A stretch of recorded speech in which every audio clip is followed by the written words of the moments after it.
on avait commencé donc avec l'exercice 4 à faire la classe employé et la classe permanent qui hérite de employé. Donc, un employé permanent est déjà un employé. On avait mis des attributs spécifiques à la classe permanent et on avait mis quelques méthodes redéfinies, par exemple la méthode CIR et la méthode toString, la méthode affichée aussi. Il y avait une méthode spécifique à la classe permanent, c'était calculer salaire. Donc, on avait mis une formule pour calculer le salaire d'un employé permanent. Vous m'entendez bien? Le son, il est bien?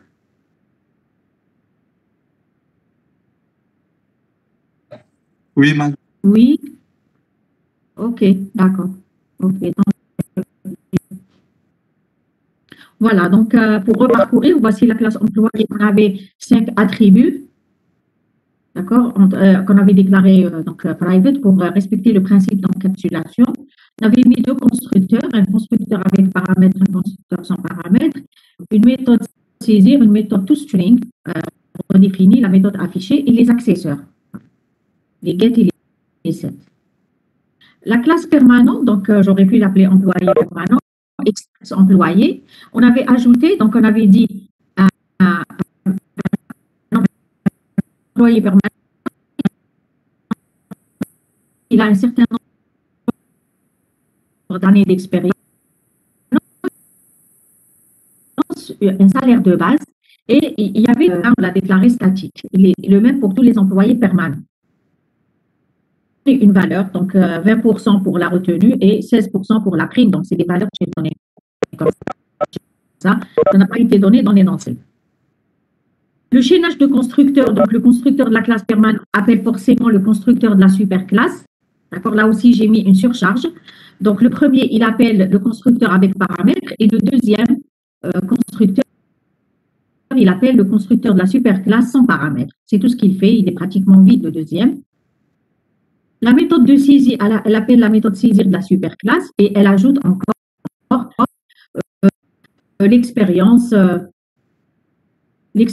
et le salaire de base.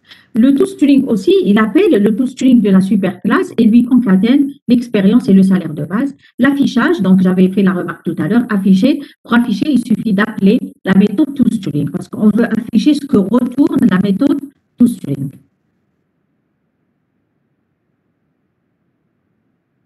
Non, statique, ça ne veut pas dire constant. Bon, on me pose la question statique, est-ce que parce que c'est constant? Non.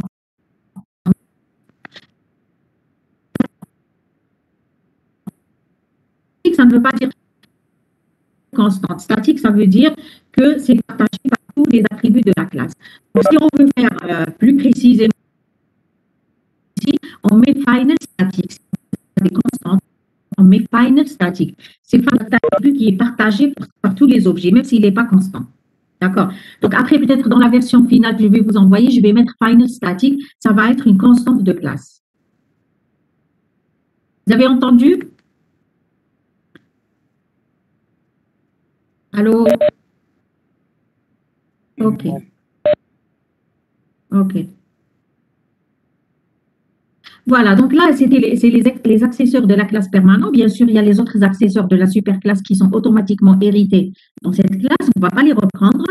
On a ajouté get expérience et set expérience, get salaire de base et set salaire de base. Plus une méthode spécifique qui calcule le salaire net de l'employé. Donc, on avait dit la formule, c'est salaire de base plus prime moins retenue multiplié par salaire de base. Donc, j'avais expliqué tout à l'heure que les primes, c'est ce qu'on ajoute au salaire. Les retenues, c'est ce qu'on retranche du salaire. Donc, on fait prime ou moins retenue multiplié par le salaire de base. Et là, donc, on termine la classe permanente, la classe employé permanent. Maintenant, il y a une autre catégorie d'employés, c'est les employés contractuels. C'est aussi, donc, un employé contractuel est aussi un employé. Donc, le lien d'héritage, il est correct. Je peux mettre classe contractuelle extens employé. Du coup, je sais que dans le cas contractuel, j'ai déjà les 5 attributs de la classe employé, le NSS, le nom, le prénom, etc. Je vais ajouter autre chose. Donc, même le contractuel, il a un certain nombre d'années d'expérience. D'accord? Donc, j'ai ajouté une expérience. Il a un salaire de base qui est différent du salaire de base de l'employé. Ah non. contractuel, il n'a pas le même salaire de base que l'employé permanent. Les retenues, donc là aussi, j'ai défini deux autres valeurs, en fait, de retenue et de prime, exprès de changer les valeurs parce que ce n'est pas les mêmes valeurs pour l'employé permanent et pour l'employé contractuel. Donc, on a des retenues de 18% et des primes de 11% par rapport au salaire de base. Là aussi, dans l'employé contractuel, on a donc un autre attribut, la date de début de contrat. Bien sûr, pour chaque employé contractuel,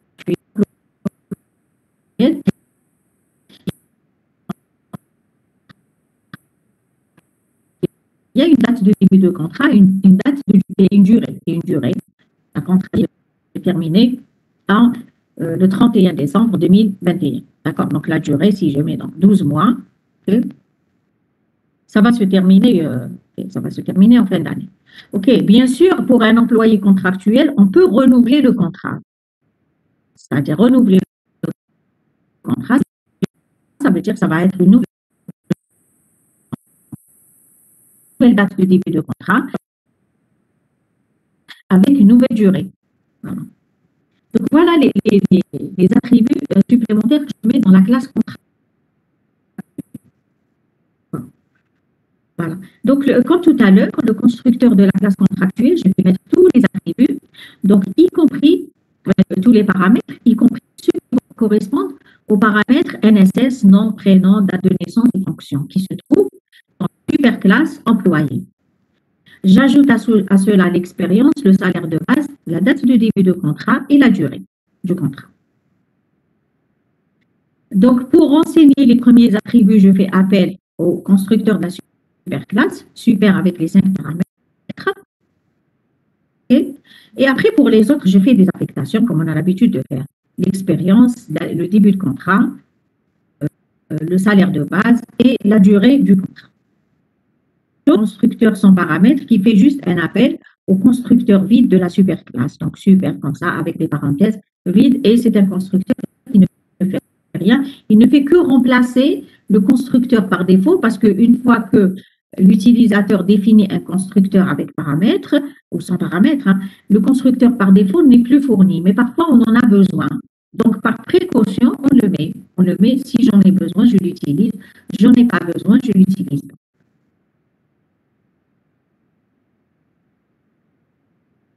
C'est OK pour la structure de cette classe?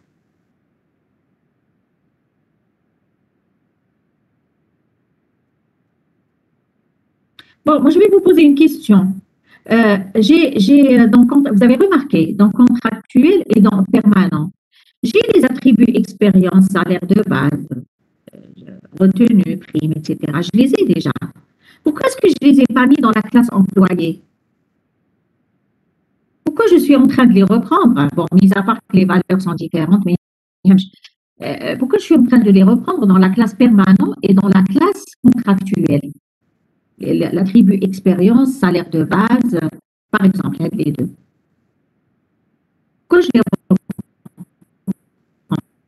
Pourquoi je ne les mets pas dans la superclasse?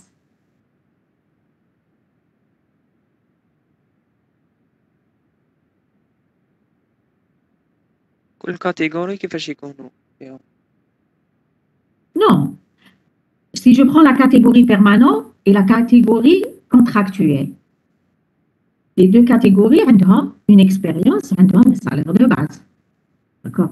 C'est des valeurs. L'employé permanent ou l'employé contractuel, il a un salaire de base, par exemple, de 100 000 dinars, l'autre, il a un salaire de base de 80 000 dinars, je ne sais pas. Mais même ça, c'est une valeur. Mais chacun d'eux, il a un salaire de base. Selon sa fonction, bien sûr, le salaire de base, il suit la fonction, l'expérience, etc., le grade. Oui?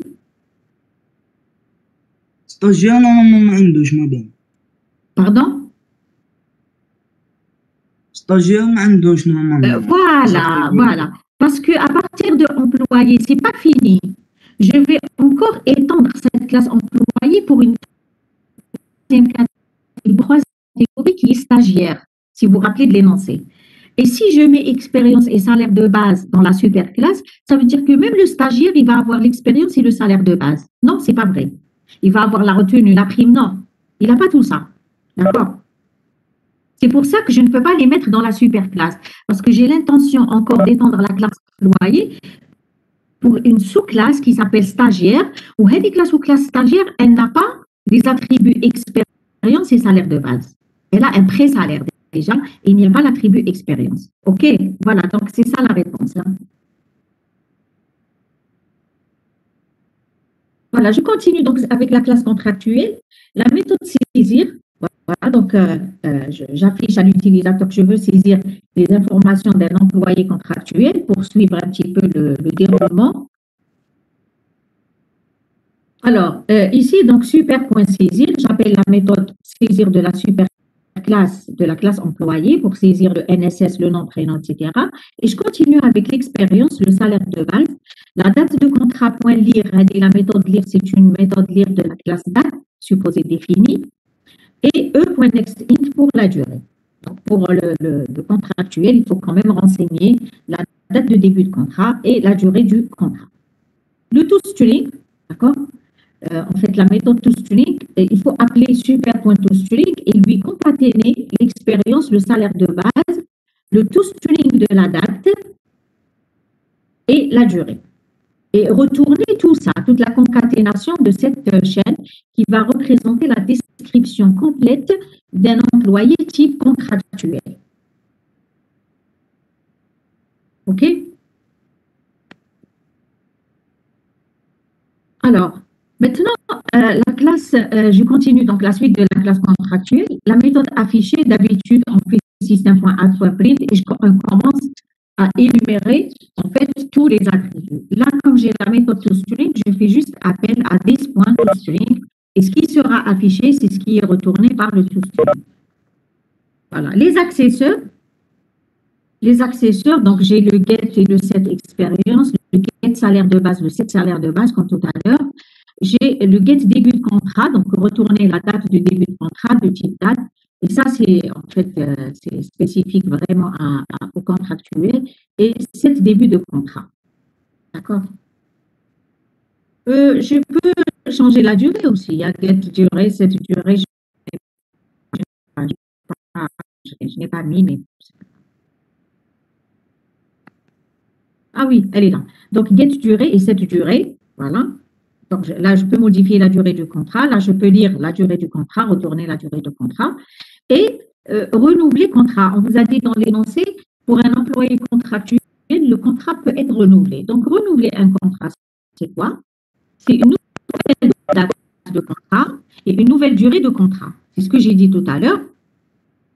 Donc, pour renouveler le contrat, on appelle cet début de contrat avec la date début, ça veut dire qu'on va modifier le début avec la méthode set début contrat supposée, donc elle est là, je pense. Voilà, set début de contrat. Donc, une méthode d'une classe peut appeler une autre méthode d'une autre classe, définie dans la même. Voilà, donc this.set début de contrat et this.set durée. Parce qu'on a la méthode qui modifie la durée, on va l'appeler cette durée, on lui donne la nouvelle durée. Après, bon, on a le calcul du salaire net, c'est comme tout à l'heure, salaire de base plus prime moins retenu fois salaire de base. Même si les valeurs ne sont pas toutes égales pour tous les employés, c'est pas grave. C'est la même formule.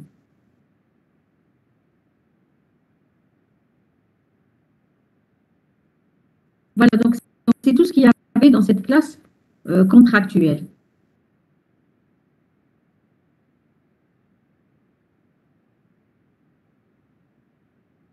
Est-ce qu'il y a des questions par rapport à cette classe? Alors, c'est compris?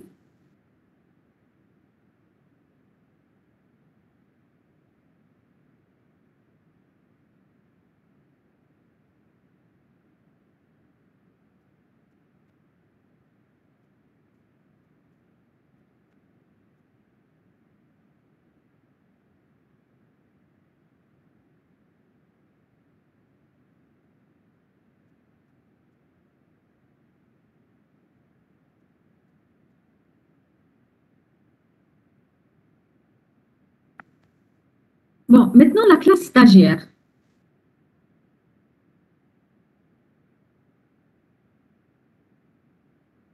Alors, la classe stagiaire, c'est une sous-classe de employé. Donc, un stagiaire, c'est un employé spécifique, d'accord. Extends employé, toujours. Donc, on vous a dit, à partir de employeur, on peut avoir trois catégories, permanent, contractuel et stagiaire. Maintenant, le stagiaire. On vous dit, le stagiaire, il a un pré-salaire fixe. Donc, c'est une valeur bien définie, d'accord. Et là, j'ai utilisé final statique, qui est une constante de classe. Ça veut dire que tous les stagiaires vont avoir, c'est comme une bourse, d'accord. Tous les étudiants, ils ont la même bourse, d'accord. Final static, float, donc pré-salaire égale 18 000, d'accord, 18 000 dinars. OK. Et en plus, il a la date de début de stage et la durée du stage. C'est comme le contrat, par exemple, pour l'employé contractuel. Là, c'est une date de début de stage et une durée de stage.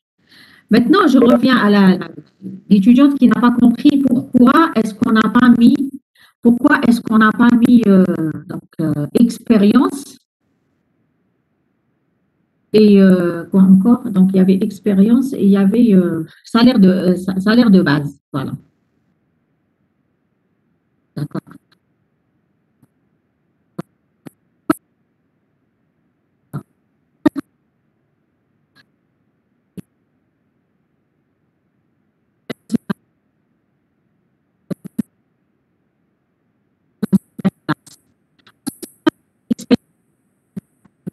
Le stagiaire, apprendre.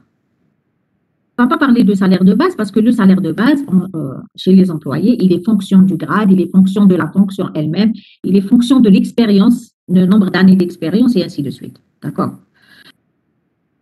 Donc ici, expérience et salaire de base, je ne peux pas les mettre dans la super classe parce qu'ils ne peuvent pas être hérités par un employé qui est stagiaire. D'accord? Et c'est pour ça que j'ai dû les répéter dans la classe. Je ne peux pas faire autrement. J'ai dû les répéter dans la classe employé permanent et dans la classe employé contractuel et ne pas les mettre dans la classe stagiaire. C'est ça l'explication. Donc voilà, ici, donc, regardez, le pré-salaire, je l'ai déclaré constante de classe, 18 000. Ça veut dire que je ne dois pas prévoir dans cette classe, je ne peux pas prévoir, par exemple, une méthode qui change le pré-salaire, qui modifie le pré-salaire. Impossible. Si j'ai envie de modifier, je viens dans le code et je mets, par exemple, 20 000. Je veux l'augmenter, je mets 20 000 ou 25 000. Je viens ici dans cette valeur. Par contre, ce que j'ai mis tout à l'heure, pour voir la différence, ce que j'ai mis tout à l'heure, ici, bon, la place. Ici, ce que j'ai mis statique retenu, flotte retenu. Ce n'est pas une constante, parce que je n'ai pas mis l'attribut final. Ça veut dire que j'aurais pu quand même prévoir une méthode qui modifie le taux de retenue. D'accord? Je peux le modifier. Le taux de retenue, initialement, il est de 0,18 ou de 0,20. Je peux le modifier parce qu'il n'est pas final. Ce que je ne peux pas modifier, c'est ce que je déclare final. Maintenant, statique, pourquoi? Parce que tous les contractuels, ils ont la même retenue, le même taux de retenue et le même taux de prime. C'est pour ça que c'est statique. La même chose ici, dans le stagiaire, c'est statique parce que tous les stagiaires, ils ont le même pré-salaire, mais c'est en plus final, je ne peux pas le modifier avec une méthode dans cette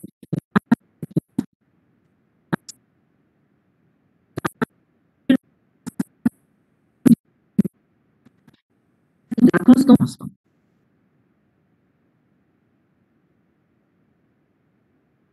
Stagiaire avec un appel du constructeur de la superclasse et il faut renseigner après les deux champs, début du stage et la durée du stage, et aussi le constructeur vide. Donc là, ça ne change pas grand-chose. La suite, donc vous imaginez la méthode de saisie qui va appeler super.saisir. Et après, il faut lire la date de début de stage et la durée du stage. La méthode toString, comme tout à l'heure, qui appelle la méthode toString de la superclasse et lui concatène. Non, là c'est faux. Je me suis trompée, hein, donc j'ai dû faire du copier-coller. D'accord. Elle va lui concaténer quoi? Là, vous voyez que c'est faux.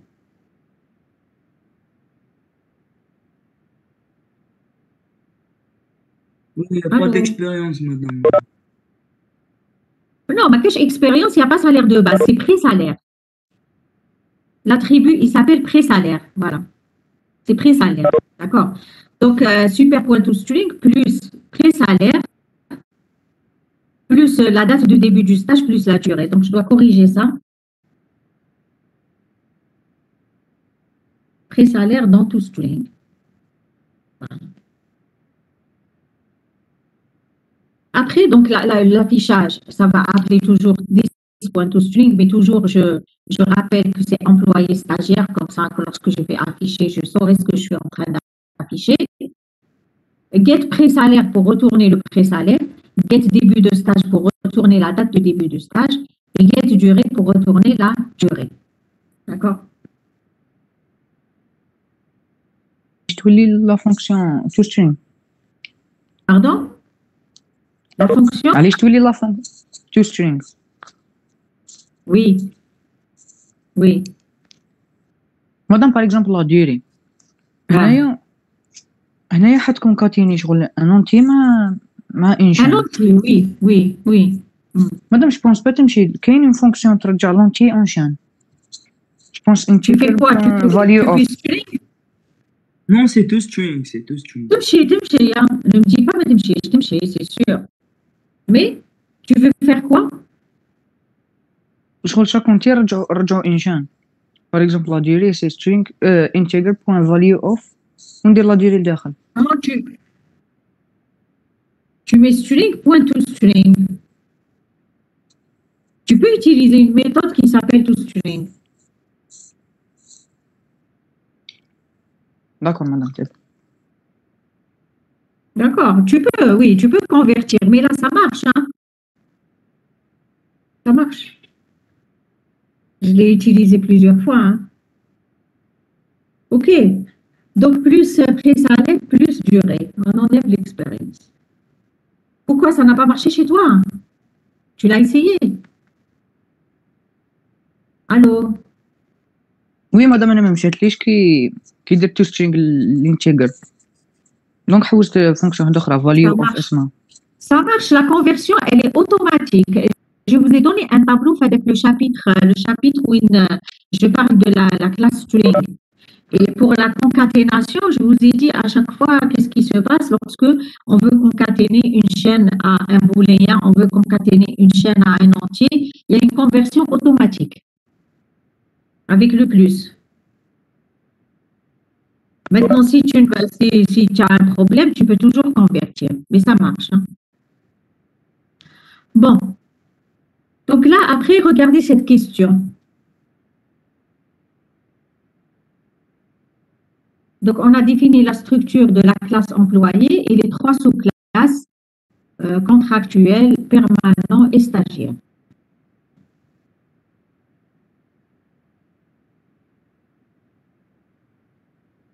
Là, c'est une question simple. Donc là, je vais créer un employé type contractuel.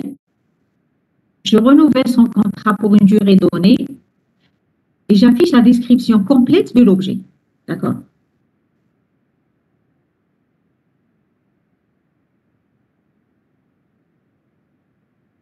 Bon, vous regardez, s'il vous plaît.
Voilà, donc ici, pour créer un objet type contractuel, je mets new contractuel.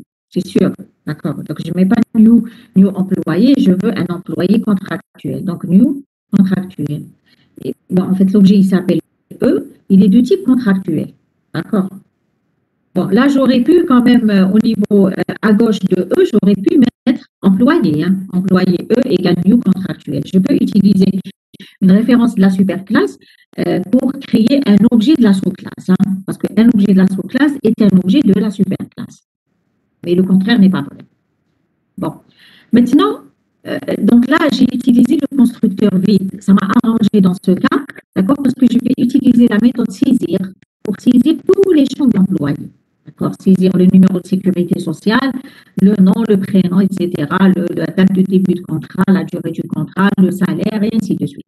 La fonction, tout ce qu'il y a comme information sur le contractuel. D'accord? Là, si j'avais, par exemple, si j'avais opté pour le constructeur avec paramètres, j'aurais fait toutes les lectures dans le main. Non. Et après, je fais new contractuel avec tous les paramètres. Là, je préfère comme ça. Pourquoi? Parce que c'est plus clair. Je crée un employé avec, en fait, des champs où j'ai des valeurs par défaut. Après, j'utilise le E.saisir pour saisir les différents champs. Comme ça donne quelque chose de plus clair. Maintenant, pour renouveler le contrat, j'obtiens, donc je demande une nouvelle date. Donc, j'ai mis une date quelconque. Hein, date D égale new date 7/5/2020. Bon. Et après, donner une durée. Donc, je veux renouveler pour une durée de 6 mois, une durée de 12 mois, etc. Donc, là, je dis la durée. Après, j'appelle la méthode renouveler contrat qui est dans la classe contractuelle. Si vous revenez à la sous-classe contractuelle, vous allez trouver renouveler contrat qui a besoin de 2 paramètres, la date de début de contrat et la durée de ce nouveau contrat. D'accord? E.renouveler contrat. Après, je vais afficher la description de l'objet modifié. Donc, pour afficher, vous utilisez le toString, donc E.toString, système.alpha, E.toString, ou tout simplement E, d'accord? Ou alors, comme vous avez une méthode affichée à l'intérieur de la classe, vous appelez E.afficher. Et elle-même, vous voyez que la méthode affichée, elle appelle elle-même le toString.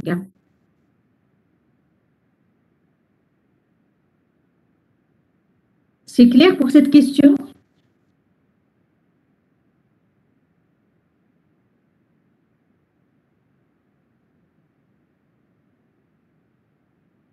Oui.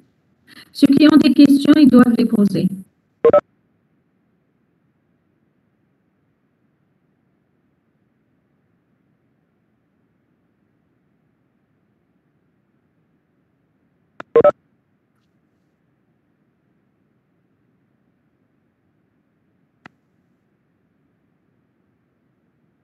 Voilà, la suite, donc la dernière question de l'exercice.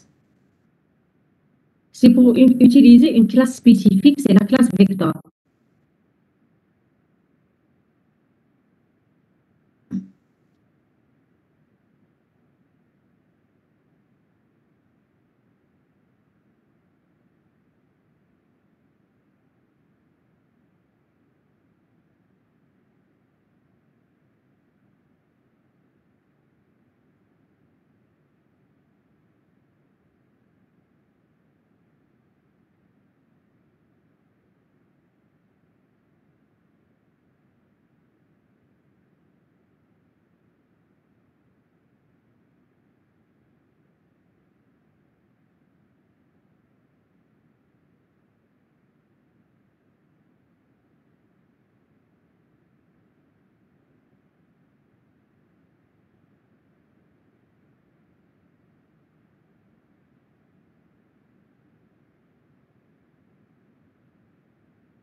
Donc voilà la question. On vous dit créer une structure de type vecteur. C'est un vecteur. Hein. La structure type vecteur, c'est un vecteur comme son nom l'indique. On vous dit qu'elle est définie dans java.util. C'est une classe. Pour stocker les informations d'un nombre d'employés, bon, on vous a dit N employés de différents types. Des employés permanents, des employés contractuels et des employés stagiaires. Ça veut dire que dans cette même structure, qui est un vecteur, je vais avoir un mélange d'employés permanents, contractuels et stagiaires. D'accord? Et ça, c'est possible lorsque vous avez des objets qui sont liés par l'héritage. Vous pouvez avoir dans une même structure, que ce soit vecteur, liste, etc., même le vecteur avec crochet qu'on a l'habitude de définir, le vecteur en fait, qui n'est pas dynamique, d'accord, avec crochet, vous pouvez avoir dans les éléments de ces structures des objets qui sont liés par l'héritage. D'accord, soit un objet de la superclasse, un objet d'une sous-classe, un objet d'une autre sous-classe. L'essentiel, ils émanent tous de la même superclasse. Après, on vous demande d'afficher les noms et prénoms de tous les stagiaires qui ont une durée de stage égale à 6 mois. D'accord? Bon, quand vous allez remplir avec des employés permanents, contractuels et stagiaires. Donc, vous allez avoir n'importe quoi dans ce fichier et dans ce vecteur. Après, vous allez chercher uniquement les stagiaires. Et à chaque fois que vous trouvez un stagiaire qui a une durée de stage égale à 6 mois, faut dire qu'on veut faire un filtre. On vous rappelle un petit peu, la classe vector permet de créer des vecteurs de taille variable. Donc, c'est un vecteur dynamique. C'est-à-dire que là, je ne suis pas obligée de dire, comme pour les vecteurs, avec crochet, on a l'habitude de faire new quelque chose de 10, par exemple. Je spécifie la taille. Là, vous n'allez pas spécifier la taille. La taille sera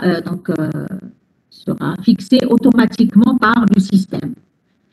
Et si vous dépassez la taille, le système automatiquement, il va augmenter la taille de votre structure sans vous dire que vous avez atteint le maximum.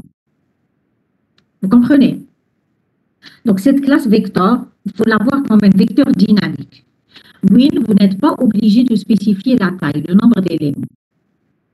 Le système, il va commencer par une taille qu'il va fixer lui-même et vous allez commencer à remplir. Maintenant, vous allez remplir sans vous soucier du maximum. C'est-à-dire, quand vous arrivez au maximum de la taille de ce vecteur, le système lui-même, de façon transparente à l'utilisateur, qu'est-ce qu'il va faire? Il va augmenter la taille de cette structure. Ou en réalité, qu'est-ce qu'il va faire? Il va abandonner la structure, il va créer une structure de taille double, il va copier vos éléments, il va continuer à la remplir tant que vous voulez. C'est comme ça qu'il fait, mais moi, ça, c'est en arrière-plan. D'accord? Voilà. Donc, retenez que c'est des vecteurs de taille dynamique. La classe, elle offre des méthodes pour ajouter un élément, la méthode add, pour supprimer un élément, la méthode remove, pour accéder à un élément, la méthode element add, ou la méthode get. Même la méthode get, elle permet d'accéder à un élément du vecteur. D'accord, etc. Donc, ça, c'est en fait les premières collections. Cette classe vector, c'est en fait, elle fait partie des toutes premières collections. Non, ce n'est pas des énumérations. J'ai une question ici. Non. Les différents types stagiaires sont de type énuméré? Non, non. Ce n'est pas une énumération. C'est des types de classes. Ce n'est pas des valeurs d'objets. L'énumération, c'est des valeurs d'objets. D'accord, c'est des valeurs d'objets. Ce n'est pas la même chose du tout. Donc, c'est des types de classes. Et vous avez vu, pour chaque classe, il y a des attributs, il y a des méthodes, etc. Ce n'est pas la même chose que l'énumération. OK, l'énumération, je peux l'utiliser, par exemple, pour l'état civil d'une personne. Mariée, divorcée, veuve, etc. J'ai 5 valeurs ou 4 valeurs ou là, elles sont bien précises. Mais après, ce n'est pas des classes, c'est des valeurs. D'accord? Pour genre, par exemple, je vais utiliser masculin, féminin. Et ça s'arrête là. D'accord? Il ne faut pas confondre.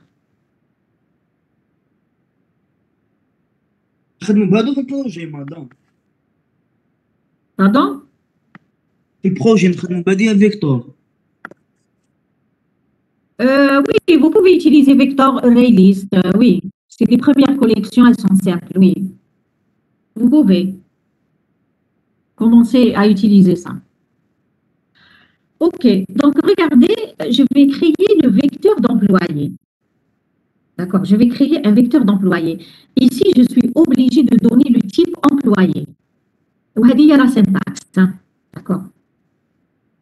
La syntaxe, c'est que le type de vos données, vous le mettez comme ça entre chevrons, entre inférieur et supérieur. Je ne peux pas mettre vecteur, par exemple, contractuel, parce que je n'ai pas que des contractuels dans le vecteur, j'ai des employés.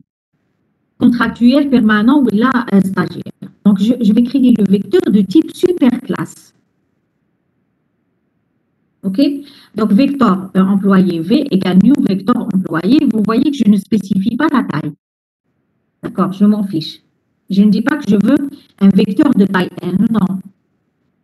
Après, je demande le nombre d'employés. Bon, je demande le nombre d'employés parce qu'on m'a dit tu vas remplir un employé. Mais sinon, même si on ne m'avait pas donné le N, j'aurais commencé à remplir jusqu'à ce que l'utilisateur décide d'arrêter. Il me dit, voilà, je veux arrêter le remplissage. Je ne suis pas obligée d'avoir toujours le nombre. Bon, voilà ce que j'ai fait. Une référence d'objet employé E, d'accord? Et pour créer les objets employés,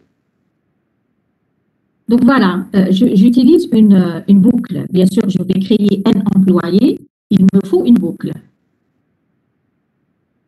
Et pour commencer cette boucle, il faut que je sache, est-ce que je veux créer un employé permanent ou un employé contractuel ou un employé stagiaire? Parce que ça ne va pas se faire de la même manière. Hein. Dans le vecteur, je vais avoir des employés. Mais par exemple, dans la première case du vecteur, je vais avoir un permanent. Dans la troisième, je vais aussi avoir un permanent. Dans la deuxième, je vais avoir un stagiaire. C'est pour ça que je demande quel est le type de l'employé que vous voulez créer à chaque fois. Donc, l'utilisateur doit répondre par P, C ou S. Vous suivez avec moi? P pour me dire permanent, C pour me dire contractuel et S pour me dire stagiaire.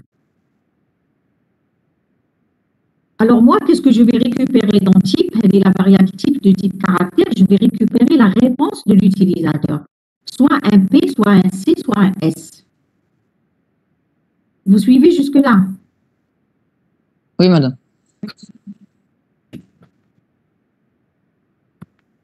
Voilà. Donc ici, quand il me donne le type, moi je vais faire un switch. D'accord? Le switch case. Si c'est un P, case P, s'il me répond par P, je fais E égale new permanent. Donc je crée un objet, d'accord, de type employé permanent.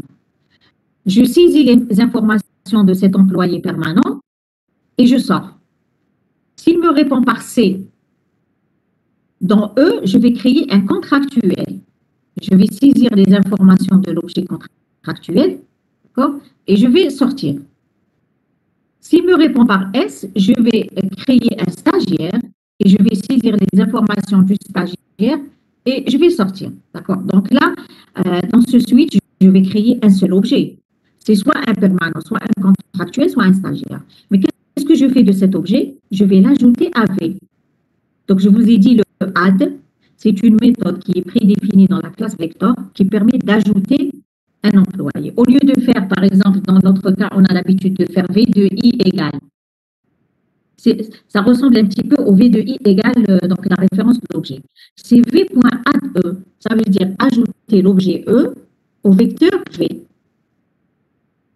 Vous me suivez jusque-là?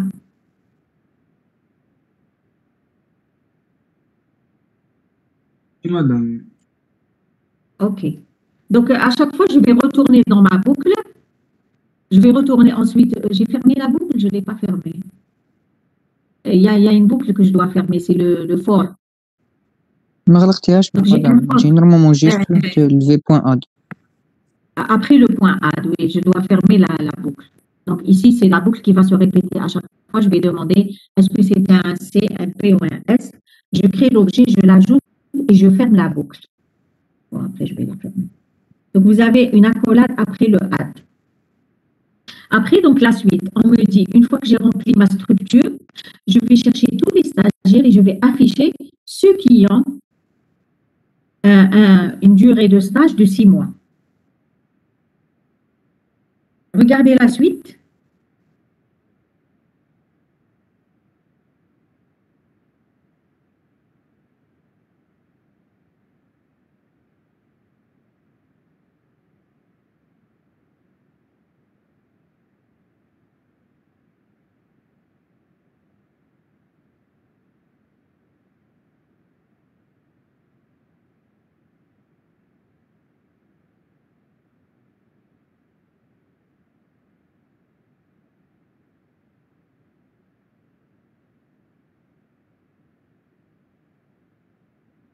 V.size, en fait, c'est la taille du vecteur. C'est-à-dire, en fait, la taille du vecteur, c'est en fait arriver jusqu'au dernier élément rempli dans le vecteur, hein. V.size, size, c'est une méthode de la classe vector qui permet d'avoir la taille du vecteur, c'est-à-dire le maximum rempli de ce vecteur. Si on a 3 éléments, la taille du vecteur, c'est 3.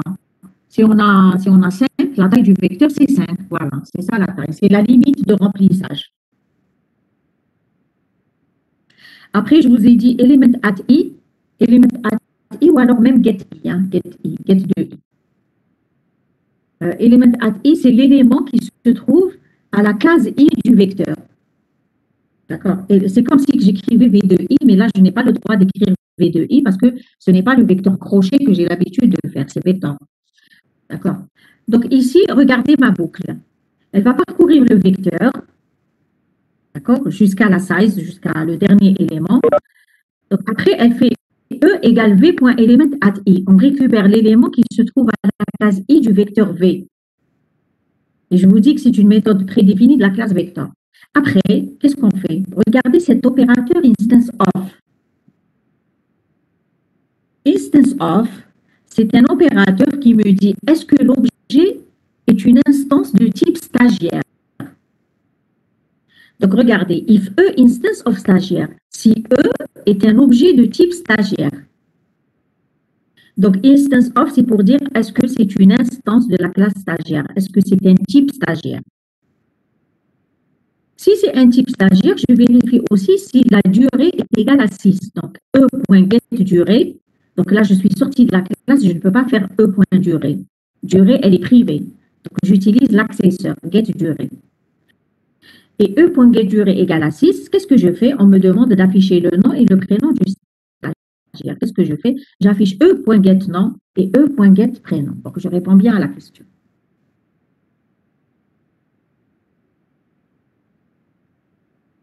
Donc là, dans ce programme, on a vu l'utilisation de la classe vector, qui est une des premières classes de collection. Vector, c'est un vecteur de taille dynamique. On ne se soucie pas du nombre d'éléments qu'on va mettre à l'intérieur.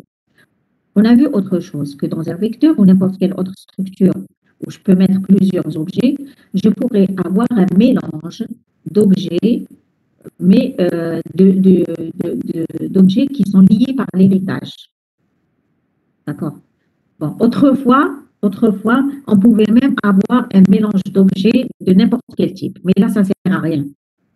Donc, on peut avoir un mélange d'objets qui sont liés par l'héritage. L'essentiel, le type de la structure, il faut le déclarer superclasse, qui on a déclaré E, de type employé. On peut mettre n'importe quel type d'employé. Voilà, on a déclaré employé. Là, on a rempli donc, notre vecteur selon la convenance de l'utilisateur, s'il veut un stagiaire permanent, etc. La méthode add pour ajouter dans le vecteur. Et après, donc, qu'est-ce qu'on a fait dans la deuxième partie? On a parcouru le vecteur pour chercher tous les éléments qui sont des instances de stagiaires et vérifier s'ils ont une durée de 6 mois. Il faut afficher leur nom et leur prénom. Pour parcourir, on a utilisé donc une boucle qui s'arrête à v.size.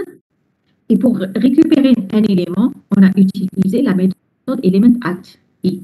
D'accord? Pour récupérer l'élément de rang i dans le vecteur v. Voilà. Et on a respecté le principe d'encapsulation, get durée, get nom et get prénom, parce qu'on ne peut pas accéder directement à ces attributs. Et là, vous remarquez que get nom et get prénom, elle est vraiment dans la superclasse, elle n'est pas dans la classe stagiaire. Get nom et get prénom, ils sont dans la classe employée. On peut y accéder directement.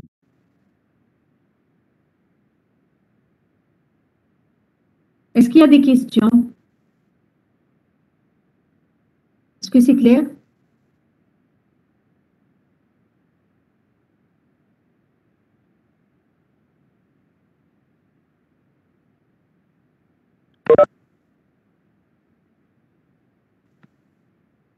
Oui, madame, c'est bon.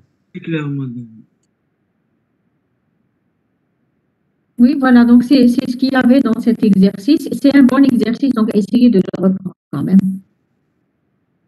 Il y a beaucoup de choses. Là, j'attire votre attention que dans le cours de la dernière fois, il y a l'opérateur instance of, il y a la méthode getClass. Vous devez voir la différence entre les deux. GetClass qui permet de retourner en fait, la classe d'un objet. Il y a l'opérateur instance of qui dit est-ce que l'objet est de type telle classe.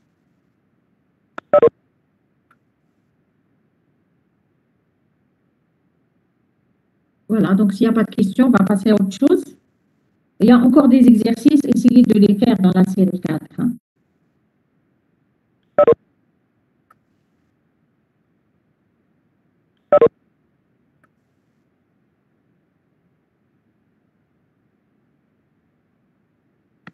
Bon, en attendant que je partage, vous réfléchissez si vous avez des questions.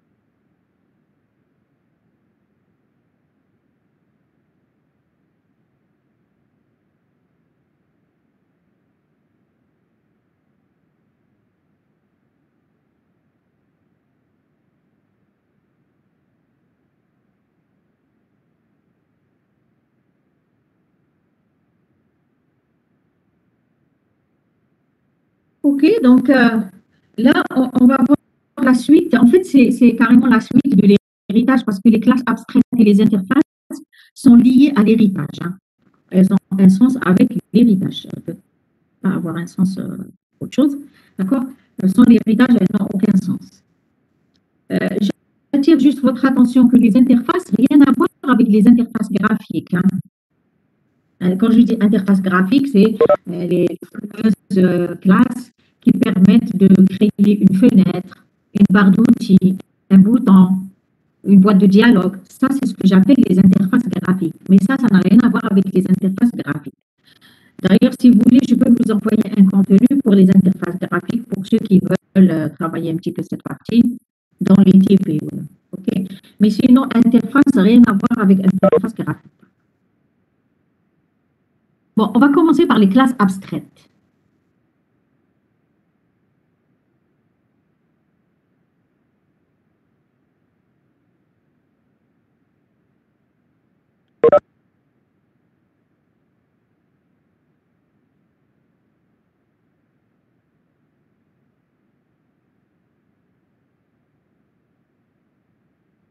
Voilà, donc vous lisez un peu la définition, c'est quoi une classe abstraite?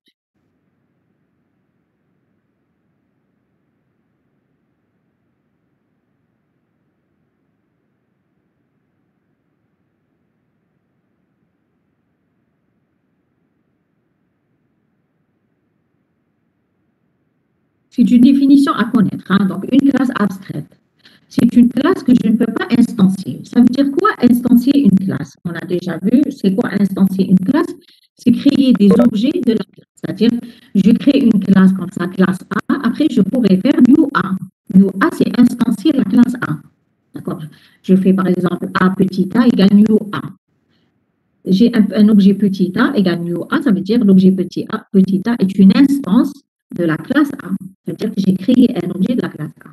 Donc, si je déclare une classe abstraite, ça veut dire que, en fait, j'interdis l'instanciation de cette classe. Je ne peux pas faire new de cette classe. Alors, on vous dit encore, une classe abstraite peut contenir des méthodes abstraites. Bon. Dans certaines définitions, vous trouvez une classe abstraite est une classe qui contient des méthodes abstraites. Pas forcément. Pas forcément. Pas forcément. Elle peut ne pas contenir zéro méthode abstraite, mais elle est abstraite. Je la déclare abstraite exprès parce que je ne veux pas l'instancier. Bon, maintenant, c'est quoi une méthode abstraite? Si j'ai dans une classe abstraite une méthode qui est abstraite. Donc, si une méthode est abstraite dans une classe, forcément, la classe, elle est abstraite. Hein. Alors, une méthode abstraite, c'est une méthode qui n'est pas définie. C'est-à-dire, je cache les instructions de la méthode. D'accord? Je n'ai pas défini donc une méthode, c'est un ensemble d'instructions. C'est une signature, donc un prototype, un en-tête, plus des instructions à l'intérieur. Alors, une méthode abstraite, c'est une méthode qui ne contient pas d'instructions, c'est-à-dire elle n'est pas définie. On donne juste sa signature. On est obligé de donner sa signature. Sa signature, c'est-à-dire la première ligne, c'est-à-dire le prototype, le nom de la méthode, les paramètres, le type de retour, et on met un point-virgule, on s'arrête.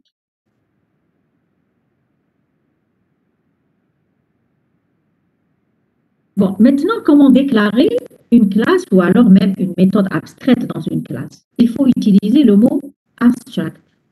Bon, vous avez un mot abstract qu'il faut utiliser pour créer une classe abstraite ou alors écrire une méthode abstraite. Voilà, donc on vous donne la syntaxe.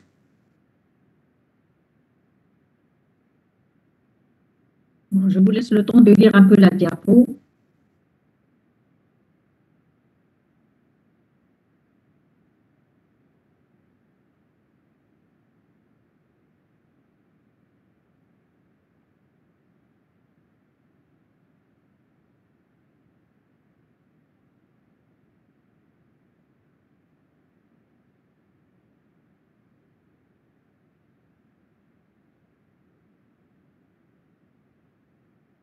Donc, si je veux définir une classe abstraite, je dois annoncer que la classe est abstraite. Comment annoncer que la classe est abstraite? Je peux mettre public, hein, parce que les classes sont publiques. Public, abstract, classe, nom de la classe. Donc, le mot abstract, il dit que cette classe est abstraite. Ça veut dire, à partir du moment où j'ai déclaré cette classe abstraite, je ne pourrai pas faire le new de cette classe. Impossible. Donc, ici, donc, je peux avoir des attributs, bien sûr. Est-ce que je peux avoir un constructeur dans une classe abstraite? Oui, je peux avoir un constructeur dans une classe abstraite, mais je ne peux pas faire le new avec ce constructeur.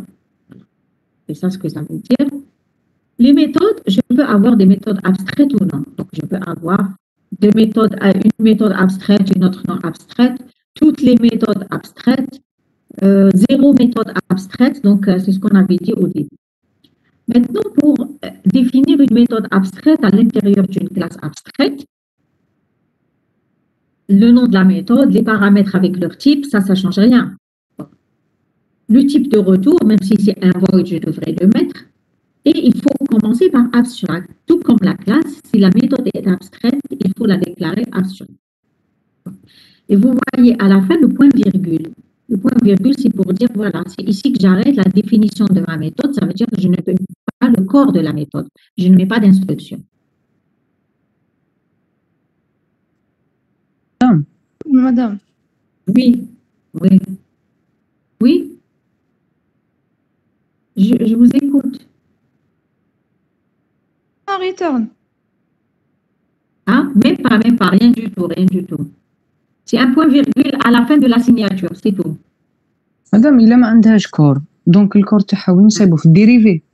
Oui, j'arrive. Dans les classes, en fait, ces classes abstraites, elles servent à être étendues. Parce que sinon, elles n'ont aucun sens. Elles servent pour être dérivées. Ça va être des super classes à d'autres classes. C'est pour ça que je vous dis, c'est lié à l'héritage. OK? Bon, une classe qui contient au moins une méthode, ça c'est une règle, hein, une classe qui contient au moins une méthode abstraite, elle doit être déclarée abstraite. Donc, une classe, si vous mettez une méthode abstraite dans la classe, il faut déclarer votre classe abstraite. Une classe abstraite est définie pour être dérivée. Voilà ce que je viens de dire. Elle sert à créer d'autres classes qui peuvent être abstraites ou non. D'accord? Une classe abstraite est définie pour être étendue. Donc, elle sert à créer d'autres classes qui peuvent être abstraites ou non. Donc, quand je descends dans la hiérarchie de l'héritage, je peux encore créer des classes abstraites à partir d'autres classes abstraites. Et à la fin, il faut arriver quand même à déclarer des classes concrètes, sinon ça ne sert à rien. Classe concrète, c'est l'inverse de la classe abstraite. Une classe concrète, c'est une classe complètement définie et qui peut être instanciée. Une classe abstraite, j'ai une question. Est-ce qu'elle a besoin d'une classe fille? En fait, c'est la classe fille qui a besoin de la classe abstraite. C'est le contraire. la classe phi, elle va être dérivée à partir de la classe abstraite.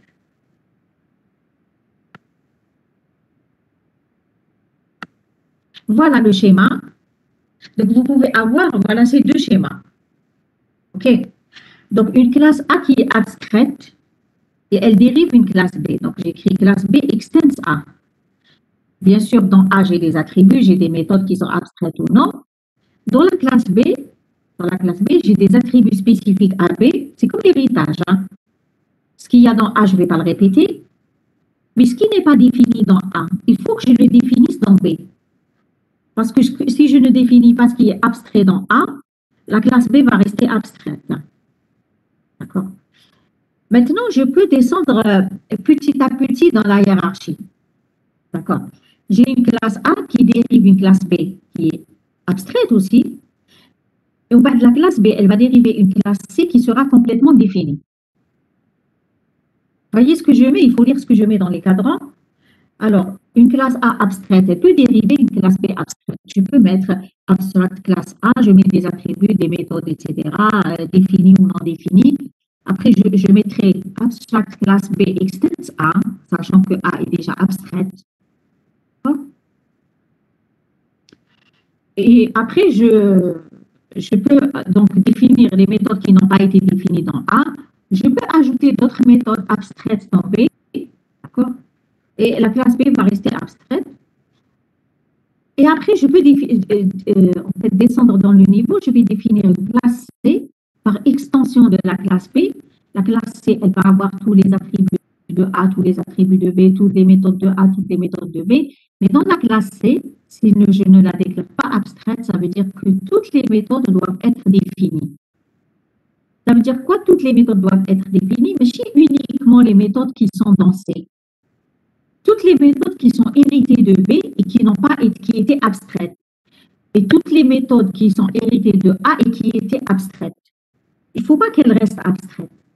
Il faut les définir dans C, sinon la classe C ne peut pas être concrète, elle ne peut pas être instanciée aussi. Il faut continuer à la déclarer abstraite. D'accord? Donc, je peux dériver directement une classe concrète à partir d'une classe abstraite et dans la classe concrète, tout doit être défini. Je peux descendre petit à petit dans l'abstraction. D'accord? Par exemple, dans A, j'ai deux méthodes abstraites. Dans B, je vais définir Wahda.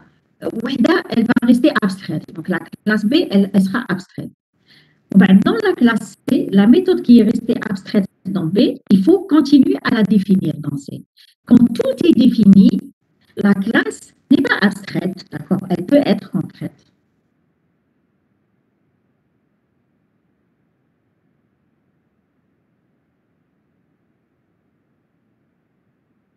Voilà, je vous donne un exemple, vous allez peut-être mieux comprendre. Je reprends un exemple qu'on a déjà vu, la classe forme qui permet de dériver des carrés, des cercles, des rectangles, etc. D'accord? Bon, je vous laisse le temps de regarder cette classe, comment je la définis.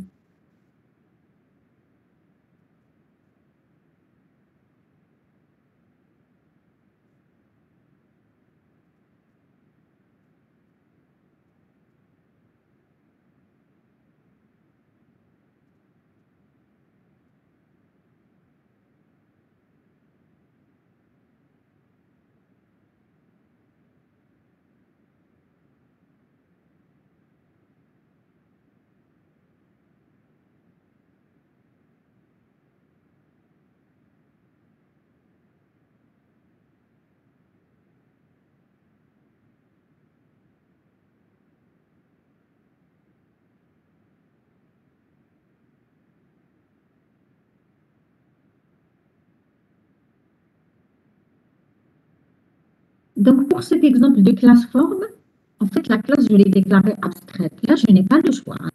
Hein. Je suis obligée de la déclarer abstraite. Pourquoi? Parce que regardez, bon, j'ai mis des attributs, j'ai mis un constructeur. Les deux attributs, j'ai mis le centre et la couleur. Dans le constructeur, j'ai renseigné le centre et la couleur. Mais après, j'ai mis quand même des méthodes abstraites. À partir du moment où je mets au moins une méthode abstraite, c'est-à-dire que je ne sais pas définir à ce niveau. C'est normal. Si je vous dis écrivez-moi la méthode périmètre dans cette classe, est-ce que vous saurez l'écrire? Le périmètre d'une forme, est-ce que vous saurez l'écrire? Qu'est-ce que vous allez mettre à l'intérieur de cette méthode? On ne saura pas l'écrire parce que d'abord, la forme, c'est abstrait. La forme, c'est abstrait. On ne sait pas, est-ce que c'est un carré? Est-ce que c'est un cercle? Est-ce que c'est un rectangle? Est-ce que c'est une forme quelconque, d'accord, qui n'est pas régulière? Et là, en fait, pour calculer le périmètre, ce n'est pas du tout évident, d'accord? Donc, je ne sais pas. Il faut que je sache d'abord les dimensions de cette forme et de quoi elle a l'air, cette forme, pour pouvoir calculer son périmètre. La même chose pour la surface. Donc, à ce stade, si j'essaie de calculer le périmètre ou la surface écrire des méthodes, je ne peux pas. C'est impossible. Et je suis obligée de les déclarer abstraites. Donc, j'annonce uniquement leur signature. Donc, périmètre, elle retourne un double. Surface, elle retourne un double et elles n'ont pas de paramètres. D'accord. Et la classe, comme elle contient des méthodes abstraites, une règle me dit que la classe doit être abstraite. Suite de la classe, regardez ce que je mets dans la classe. La suite, c'est pas fini. Hein. Donc, j'ai les deux méthodes abstraites. Après, j'ai des méthodes concrètes. Donc, rien de... D'accord. J'ai des méthodes concrètes. Une méthode qui permet de vérifier si une forme est plus grande qu'une autre. Regardez comment je l'écris. La méthode plus grande.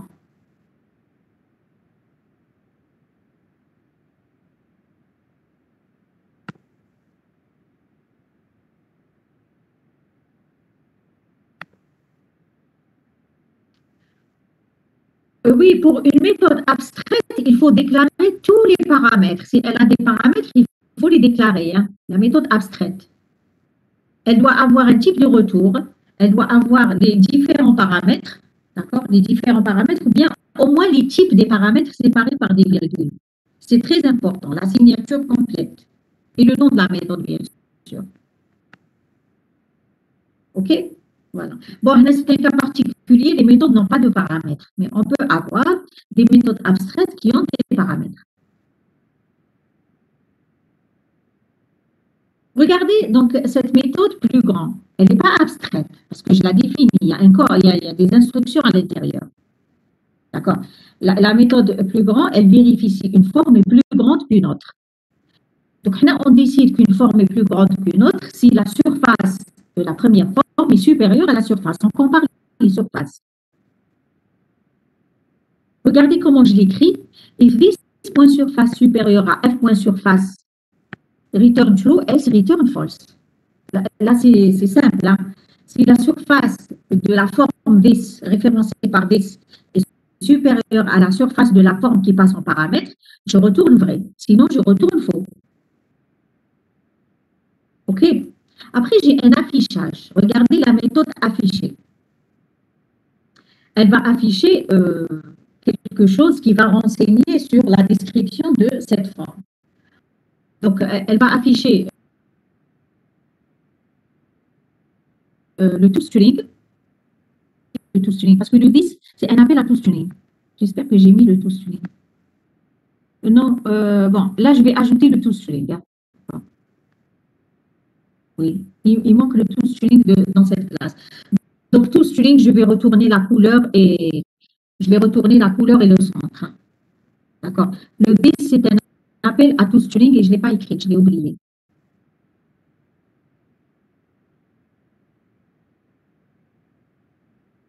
Voilà. Donc, en fait, le this, c'est pour afficher la couleur et le centre, les attributs de la classe, plus la surface, plus le périmètre.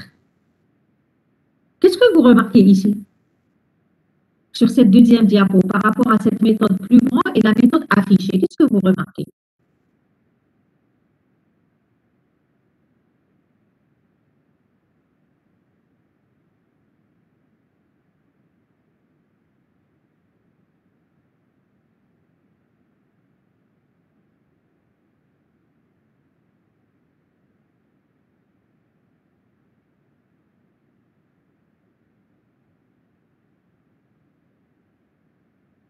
Allô?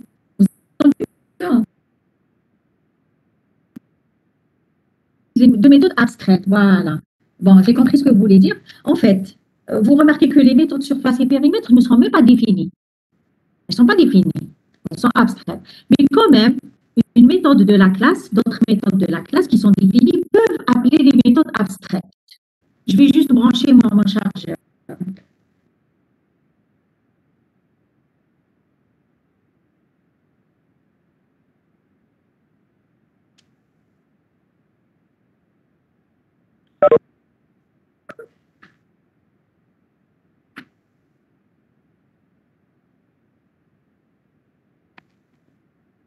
Donc, vous avez le droit, dans une classe abstraite où vous avez des méthodes abstraites et des méthodes non abstraites, une méthode non abstraite peut appeler une méthode abstraite. D'accord? Même si elle n'est pas encore définie. De toutes les manières, nous, on s'en fout comment elle sera définie de la méthode surface après. On s'en fout comment elle sera calculée. Mais on sait que une forme est plus grande qu'une autre si la surface de la première est plus grande que la surface de la deuxième. Ça, c'est une règle générale qui ne peut pas être violée par n'importe quelle formule de calcul de la surface. Donc, retenez que, en fait, l'avantage, c'est que dans les classes abstraites, les méthodes non abstraites peuvent appeler les méthodes abstraites. Et on diffère, donc, après, dans les sous-classes, on diffère l'implémentation de ces méthodes abstraites. C'est-à-dire qu'on va essayer de factoriser au maximum ce qu'on sait écrire, on va l'écrire dans la super classe, dans la classe abstraite. Ce qu'on ne sait pas écrire, on va le laisser dans les sous-classes. Et ça permet donc de gagner par rapport au mécanisme d'héritage. D'accord. Je ne peux pas reprendre dans les sous-classes ce que je peux écrire dans la superclasse, même si c'est des appels à des méthodes qui ne sont pas encore définies. Vous avez compris?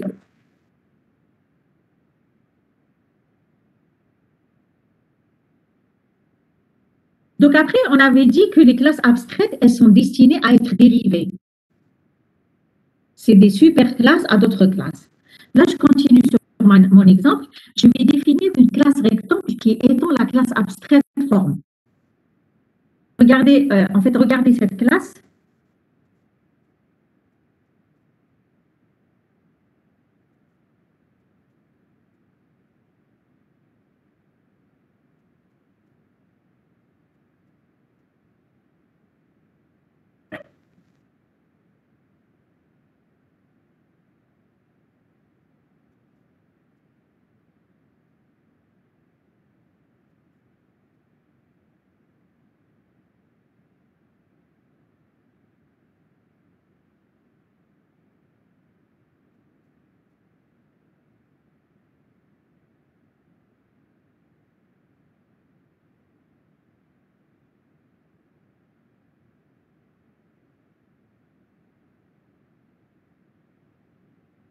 Donc, cette classe rectangle, elle n'est pas abstraite. Elle n'est pas abstraite et du coup, cela veut dire que toutes les méthodes abstraites dans la classe forme, il faut que je les définisse ici.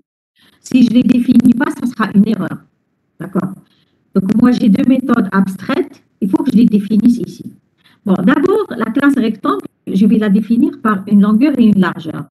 Elle a un centre et elle a une couleur. Donc, le centre, c'est pour voir où sera l'emplacement du rectangle. Hein. Si je veux le dessiner, le centre, il me dira où je vais placer le rectangle. D'accord? Donc, ici, j'ai une longueur et une largeur en plus de la couleur et du centre qui sont définis dans forme. Regardez le constructeur de la classe rectangle. Il appelle le constructeur de la classe forme, donc super PC. Et du coup, je vais répondre à la question. Parce que dans la classe forme, j'ai mis un constructeur. Mais on a dit que la classe forme, voilà, on a mis un constructeur forme. Mais on a dit que la classe forme ne peut pas être instanciée, c'est-à-dire que je ne peux pas faire new form. Du coup, on se pose la question, à quoi sert le constructeur d'une classe abstraite? Eh bien, le constructeur d'une classe abstraite, il sert à être appelé dans les constructeurs des sous-classes. Il va être appelé dans les constructeurs des sous-classes. Donc, super PC. Après, je vais renseigner la longueur et la largeur. D'accord? Pour compléter en fait, la description du rectangle. Je définis les méthodes abstraites. Cette fois-ci, donc, périmètre, c'est pas float, je dois garder la même signature. Je crois que j'ai défini double. Donc, si j'ai défini double, je vais garder double. Return 2 fois longueur plus largeur. Et surface, return longueur fois largeur. C'est comme ça que je calcule le périmètre et la surface d'un rectangle. OK? Je continue la définition de la méthode toString, la redéfinition. Le rectangle de longueur et de largeur, il a pour surface et pour périmètre, etc. D'accord?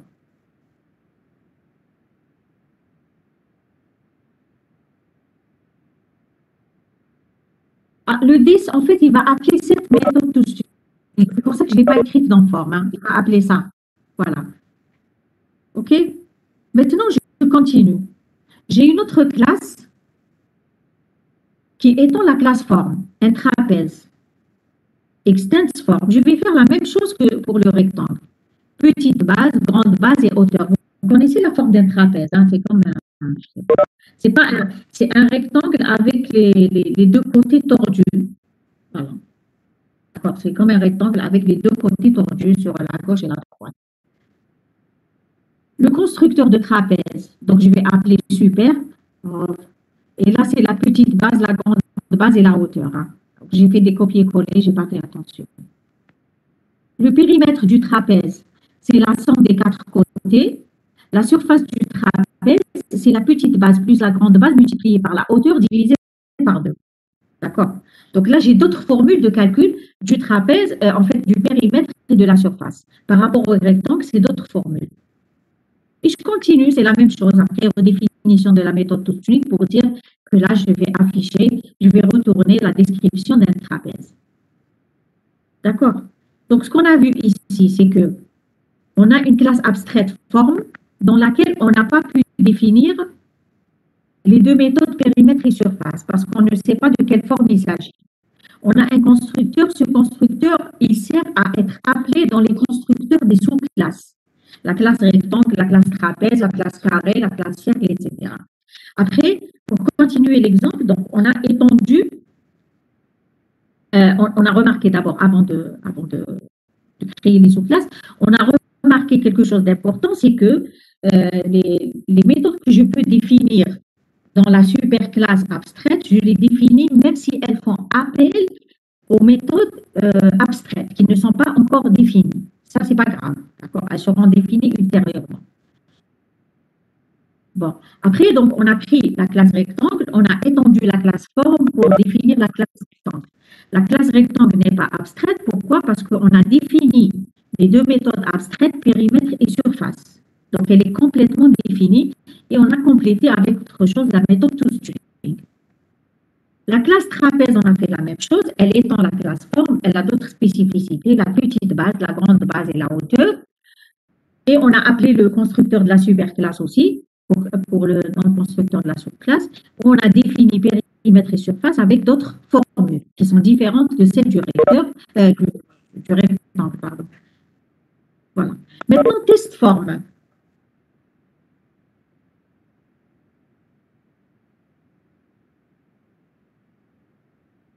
Et ce programme test forme.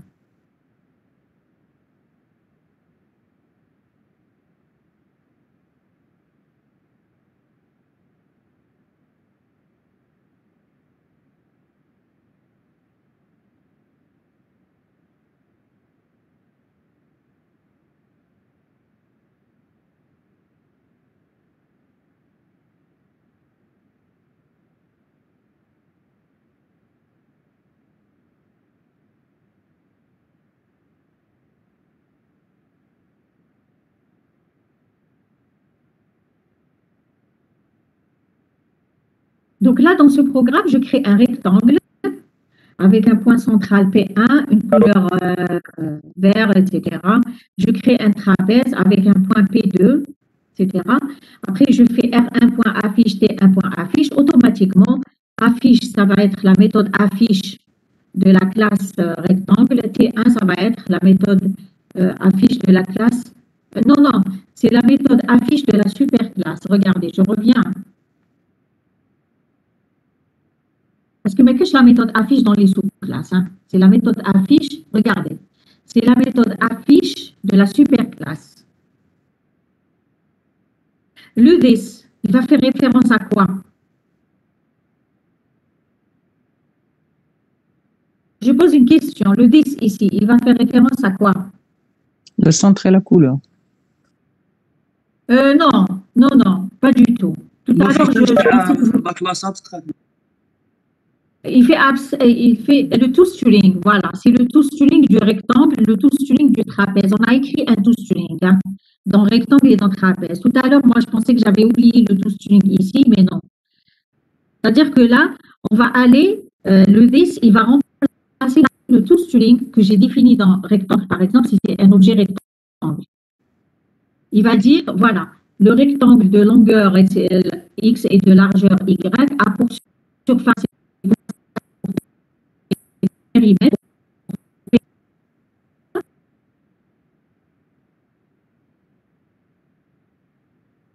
qui a pour surface et pour périmètre, le rectangle de longueur et de largeur, il a pour surface et pour périmètre. D'accord. Il va afficher la valeur de la surface, la valeur du périmètre, bien sûr, en appelant les méthodes qui sont définies dans les sous-classes. Donc, le DIS, c'est le tootstring des sous-classes. C'est comme surface et périmètre, qui sont ici abstraits. Voilà. Donc, je reviens. Et un point affiche aussi. Donc, c'est la méthode affiche de la forme, mais le 10, il va avec bon, d'autres dimensions, une autre couleur, un autre point, etc. Et après, j'utilise la méthode plus grande. La méthode plus grande, elle est définie dans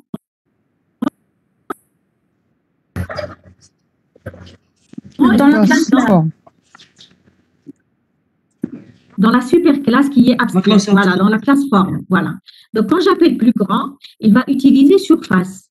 Mais quelle surface il va utiliser? Si l'objet c'est un rectangle, il va utiliser surface de rectangle. Il va faire appel à la méthode surface de la classe rectangle. Si l'objet est un trapèze, il va faire appel à la méthode surface de la classe trapèze. Voilà. Donc là, il fait bien le lien avec les méthodes qui sont définies dans les sous-classes, même si la méthode appelée est celle de la superclasse. Oui, on n'a pas défini la méthode toString dans la superclasse. C'est le toString des sous-classes qui est invoqué lorsque vous mettez le 10. C'est comme si j'avais écrit 10.toString. C'est le toString des sous-classes. Vous pouvez le tester, il est bon l'exemple. Donc, si R1 plus grand que R2, R1 est plus grand, sinon on affiche que R1 n'est pas plus grand, est plus petit. Voilà, d'accord?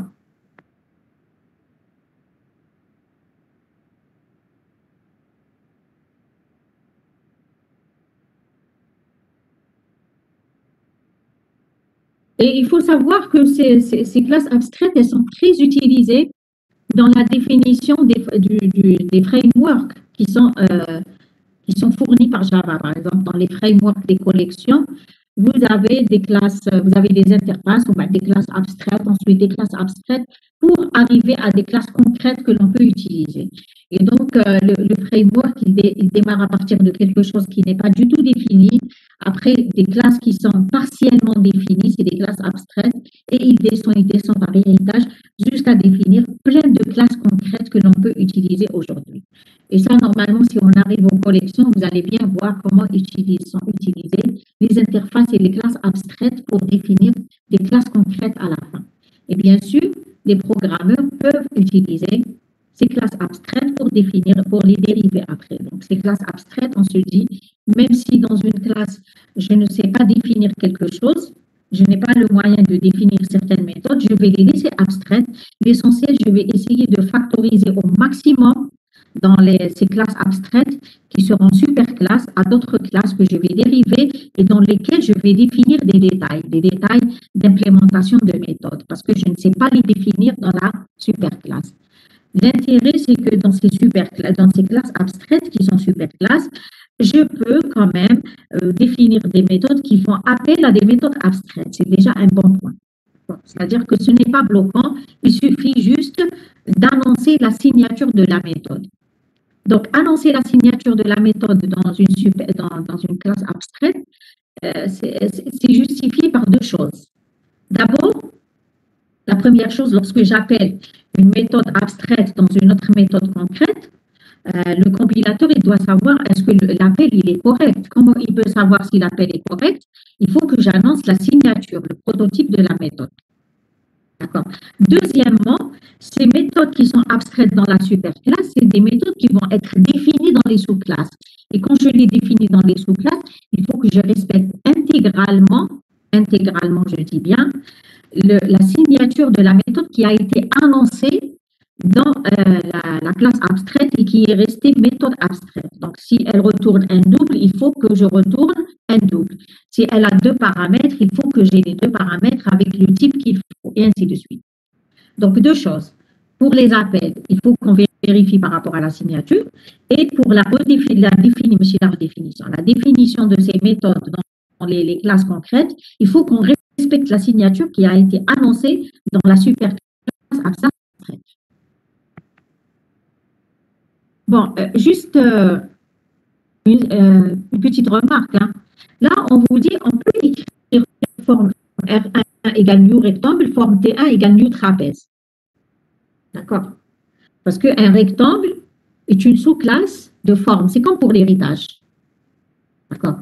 Je peux avoir une référence de type superclasse pour référencer un objet de type sous-classe. Mais je ne peux pas écrire forme F égale new form parce que je ne peux pas instancier la classe forme. Elle est abstraite. OK? Il faut retenir ce genre de règles. C'est important. Donc, une sous-classe, une classe abstraite peut assumer. Hein. Alors, être déclarée comme concrète et donc elle peut être instanciée. Elle peut ne pas, la classe dérivée ou la sous-classe peut ne pas implémenter toutes les méthodes abstraites et elle reste nécessairement abstraite, elle ne peut pas être instanciée. Une méthode abstraite, il faut qu'elle reste abstraite. Elle peut ajouter, donc c'est quand je fais un héritage, une sous-classe B à partir d'une classe A abstraite, je peux ajouter des méthodes abstraites dans la sous-classe qui n'ont pas été annoncées dans la superclasse. Je peux ajouter des méthodes abstraites dans la sous-classe et donc elle va rester abstraite, hein, la sous-classe. Si j'ajoute des méthodes abstraites, elle va rester abstraite. Je peux ajouter des méthodes définies aussi, ça c'est normal. Donc ça, c'est des règles générales à respecter.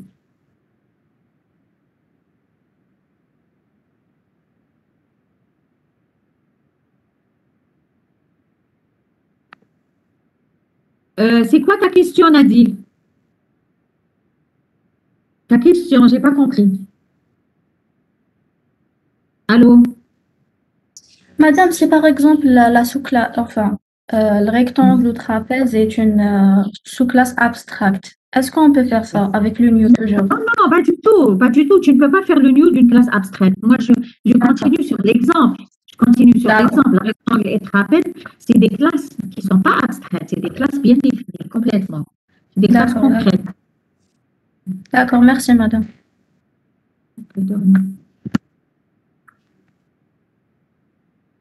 Donc là, pour résumer, les classes abstraites peuvent permettre de définir des méthodes dépendant d'autres méthodes qui ne sont pas définies. On a vu la classe plus grande, la classe affichée, elles appellent des méthodes non définies, pourtant elles sont bien définies. Les méthodes qui ne sont pas abstraites et qui ne changent pas de comportement dans les classes dérivées peuvent être écrites une seule fois, qui met la méthode plus grande, la méthode affichée sur la classe forme, dans la superclasse, même si elles font appel aux méthodes abstraites, définies ultérieurement de manière spécifique dans les sous-classes. Donc là, je ne fais que résumer pour voir un petit peu l'intérêt de ces classes abstraites.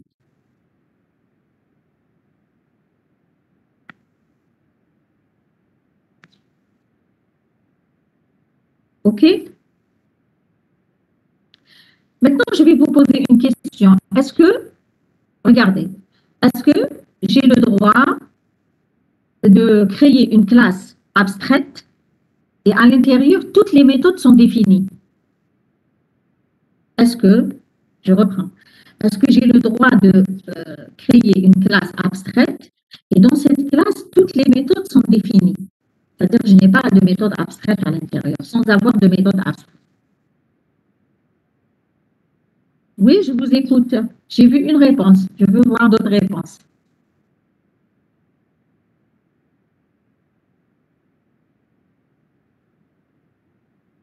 Oui, j'ai deux réponses, d'autres réponses. Oui, madame, mais c'est pas très pratique. Madame.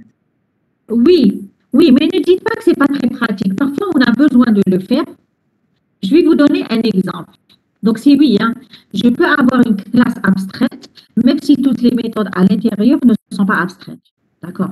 C'est-à-dire, j'interdis de faire le new de cette classe. C'est-à-dire, donc, regardez une classe personne. Je termine avec cet exemple. Hein. Une classe personne, elle est abstraite. J'ai mis un nom, un prénom et un âge pour la personne. J'ai mis un constructeur, je renseigne le nom, le prénom et l'âge. J'ai mis une méthode toString qui retourne le nom, le prénom et l'âge. Elle est simple, la classe. D'accord?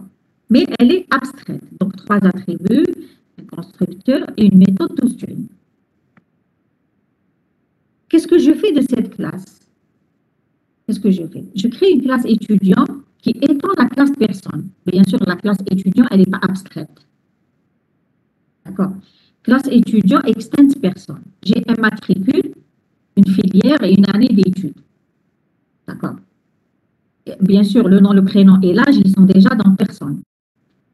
Étudiant, j'appelle le constructeur de la superclasse, je renseigne le matricule, la filière et l'année d'études. Le toString, return, bon, il s'agit d'un étudiant, matricule, super.toString, à ce niveau, je vais retourner le nom, le prénom et l'âge, la filière et l'année d'études. Vous me suivez jusque-là?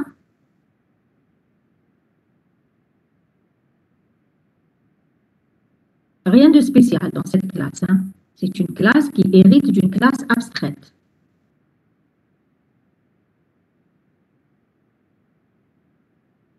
OK?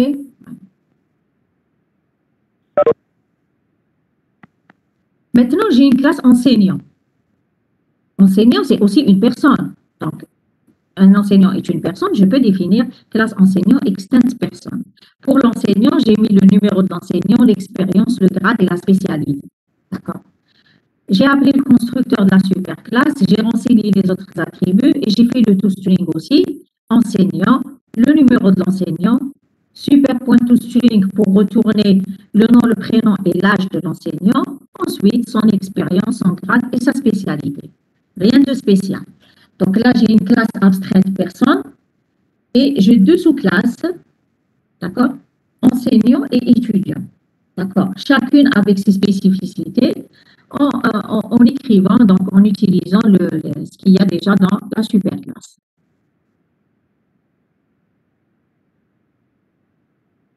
Donc là, pour conclure, on peut déclarer une classe abstraite sans qu'elle contienne aucune méthode abstraite. Donc je réponds à la question. L'intérêt, c'est qu'on n'autorise pas la création d'objets de type superclasse qui réellement n'a pas d'existence dans le domaine d'études. Par exemple, je vais prendre mon exemple. Moi, je suis dans une scolarité, je vais m'intéresser aux étudiants et aux enseignants. Pour moi, j'ai fait juste avec la classe personne pour factoriser ce que je peux factoriser. Mais en réalité, j'ai soit des étudiants, soit des enseignants. Je n'ai pas autre chose, personne qui n'est ni étudiant ni enseignant. Dans la réalité, le domaine d'études, dans mon domaine d'études, je n'ai pas une personne autre que étudiant et enseignant. Je ne considère pas une personne autre que enseignant et étudiant. Donc, concrètement parlant, si je dois créer des objets, je vais créer des objets étudiants ou des objets enseignants. Mais des new personnes, pour moi, ça n'a pas de sens. Faire new personne sans que la personne ne soit ni étudiant ni enseignant, ça n'a aucun sens. Et du coup, qu'est-ce que je fais? Je vais déclarer cette classe abstraite, d'accord, juste pour factoriser ce que je peux factoriser entre enseignant et étudiant. D'accord? C'est pour un besoin de modélisation et pour éviter des redondances que je vais mettre dans enseignant et dans étudiant. Mais sinon, une personne, pour moi, new personne, ça ne veut rien dire. C'est pour ça que je la déclare abstraite. Est-ce que vous avez compris? Parfois, c'est sémantiquement parlant par rapport au domaine d'études, même si la classe est complètement définie, moi, je décide de la déclarer abstraite. Parce que je me dis qu'un objet de cette classe, S'il n'est pas enseignant et il n'est pas étudiant, pour moi, ça n'existe pas. Dans mon domaine d'études, ça n'existe pas. Je n'ai que des enseignants et des étudiants. Et donc, si je dois créer new étudiant ou la new enseignant. Je ne peux pas créer new personne. Maintenant, dans une structure où je vais mettre des enseignants et des étudiants, une structure vecteur par exemple, je peux avoir vecteur de type personne, comme tout à l'heure. Vous avez vu tout à l'heure, il y avait le vecteur de type superclasse. En fait, on a créé des permanents, des contractuels et des stagiaires. Là aussi, on peut avoir un vecteur où il y a une liste de type personne.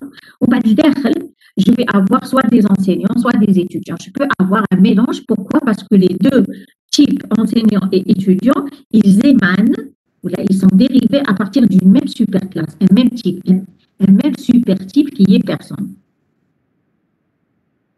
Vous avez saisi? Donc, je vous dis, par exemple, dans notre application, une personne est soit un étudiant, soit un enseignant. Donc, personne, dans l'absolu, reste abstrait. Je ne connais pas personne dans l'absolu.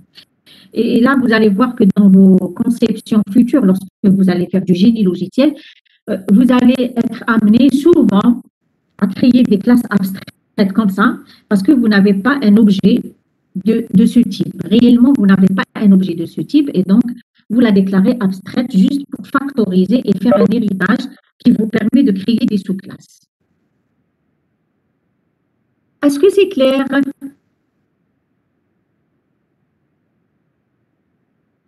Allô? Oui, madame. Voilà, donc là, dans les cours qu'on est en train de faire, il y a des règles à retenir, il y a des règles syntaxiques, il y a des règles d'utilisation à respecter. Et là, il faut, bien sûr, il faut bien les maîtriser. Il faut bien les comprendre d'abord pour les maîtriser. Voilà. OK, donc si vous avez des questions, je peux encore vous écouter, sinon, on arrête.